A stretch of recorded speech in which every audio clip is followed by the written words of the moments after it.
டிஎன்பிஎஸோட group 4 issue கண்டிப்பாக இதை பற்றி நான் பேசினேன் அப்படின்னா என்ன நீங்கள் கழி ஊற்றுவீங்க கமெண்ட்ஸில். அதுக்கு நான் கமெண்ட்ஸ்லாம் ஆஃப் பண்ண மாட்டேன். ரொம்ப யூஸ் தான் அந்த வீடியோ நான் அப்லோட் பண்ணேன்.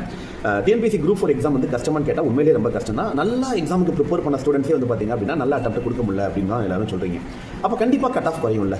ஏன்னா வந்துட்டு நல்லா படித்தவங்களாலேயே வந்து எக்ஸாம் சரியாக அட்டன் பண்ண முடியல. அப்போ போட்டித் தேர்வுனா என்ன, முதல் 3000 வேகன்சி இருக்குது அப்படின்னா அந்த 3000 வேகன்சி யார் ஃபில் பண்ணுறாங்களோ அவங்க இருப்பாங்க. அப்போ கண்டிப்பாக கட் ஆஃப் வந்து நமக்கு குறைய தான் போகுது அப்படின்னு நம்ம எடுத்துக்கலாம். இப்போ 170 கேள்விக்கு மேலே அட்டன் பண்ணவங்களுக்கு தான் போஸ்டிங் கொடுப்பேன் அப்படின்னு சொன்னால் தப்பு. ஆனால் அந்த முதல் 3000 வேகன்சியை எந்த மார்க் வரைக்கும் இருக்கோ அதை நாங்கள் எடுக்க போகிறோம். அது கரெக்ட் தான், ரைட். அப்படி தானே இருக்குது, அப்படி தானே எடுப்பாங்க. காம்படிட்டிவ் எக்ஸாம் அப்படி தானே எடுப்பாங்க. ஆனால் அதை விட்டுட்டு ஏன் அந்த இடத்துலேயே நம்ம சுற்றிட்டே இருக்கோம்? அடுத்து குரூப் 2க்கு நோட்டிஃபிகேஷன் போட்டால் எக்ஸாம் டேட் சொல்லிட்டா அதை ப்ரிப்பேர் பண்ணாமல் இன்னும் நம்ம வந்து ஒரே இடத்துல சுற்றிட்டே இருக்கோம். இது எல்லாத்தையும் விட என்ன அப்படின்னா அவங்க ஒரு பேட்டர்னை எக்ஸ்பெக்ட் பண்ணுறாங்க. அதில் வரல அப்படின்னாலும் எக்ஸாம் கஷ்டம் அப்படின்னு சொல்கிறாங்க. பட் காம்படிட்டிவ் எக்ஸாம்ங்கிறதே ப்ரெசன்ஸ் ஆஃப் மைண்ட் தான்.